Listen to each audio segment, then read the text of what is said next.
I don't remember much of the trip to New York on the Carpathia. Amelie slipped into unconsciousness before we were even on board. Since she was one of the more critically ill, they found a cot for her. Many others had to sit up or lie on the floor. The doctor said she was in a coma. The official report was that Emma had died of hypothermia, meaning she'd froze to death, but the doctor allowed that she no doubt had many broken bones and other initial injuries. Amelie had 2 broken legs and frostbite on her toes. Blythe saw what had happened to them from the lifeboat, though of course of the first day on the Carpathia she made 5 attempts to tell me what she'd witnessed, but each time couldn't get through the entire horrific tale without breaking down in heavy, ragged sobs. That night I sat on the wooden chair beside Amelie, sleeping by her cot. Blythe came in and sat at the foot of the cot. Once again, she tried to tell me what she'd seen, but she took a deep breath to calm herself and began. At about 2 a.m, someone remarked that there was a person walking way up high near the funnels. Blythe looked and knew instantly that it was Amelie, and guessed that she was still sleepwalking. Then they spotted someone else climbing after her. It was very hard to see, but I knew that it was Emma, she recalled miserably. She reached her too, but just as she did, the ship seemed to snap in two in the front and sank into the water very fast.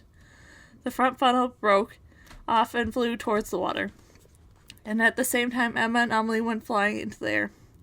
The image of the last year flashed into my mind. Amelie on the roof silhouetted against the field of stars, Emma dreaming she was flying through the night.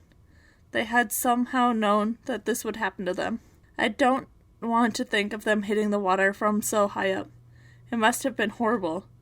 They were so injured, yet they hung on for an hour and a half more, I said.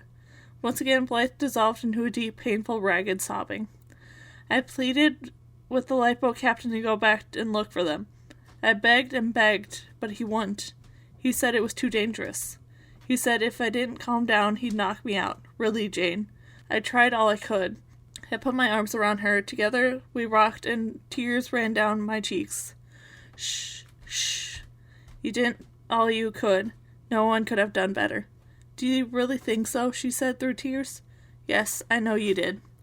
Shutting my eyes, I let the tears fall, not even trying to control them. Blythe and I sat there holding each other for a long time. Finally, I realized she'd fallen asleep on my tear-drenched shoulder. I settled into the cot at Amelie's feet, covered her in a blanket, and then I went out on the deck to search once more for Thad and Mimi. I'd hoped with all my heart that they'd been rescued. The insanity of my need to find them was so strong, I felt as though I could almost will them to appear. People from all different classes sat mixed together out on the deck. The Carpathia, I learned, had picked up 750 passengers. 1,500 other passengers and crew members had died. 1,500 souls lost. Who visited the list of who had lived and who had died were going up hourly as bodies were retrieved by the Californian, which had shown much too late to be of help to anyone. Then Mimi were, as yet, unaccounted for, and so I continued to search. I'd hoped maybe they were passed out like Amelie and no one had identified them.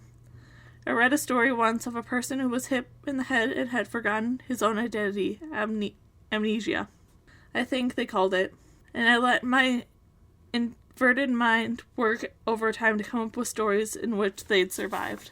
I came upon Juliette LaRoche sitting on the deck chair holding both Simone and Louise. As she stared out at the ocean, I learned from Blythe that she already knew her husband Joseph had died. The pain in her eyes was heartbreaking to see. Blythe is sleeping, I told her. Can I help you in her place? She smiled sadly. No, thank you. I had lost the best husband on earth. No one can help me. Tesla came by and saw me with Juliette. For a moment, I looked at him, hopefully, but his expression told me that there was no need to even ask him if he'd seen Mimi or Thad. Louise started to whimper, and Juliette went to find the girls something to eat. I got up and walked the deck with Tesla. I never dreamed it would turn out like this, he said. I will never be able to forgive myself. Thad and I are the only ones left who know what really happened, I said. Then you must tell, he said. I shook my head.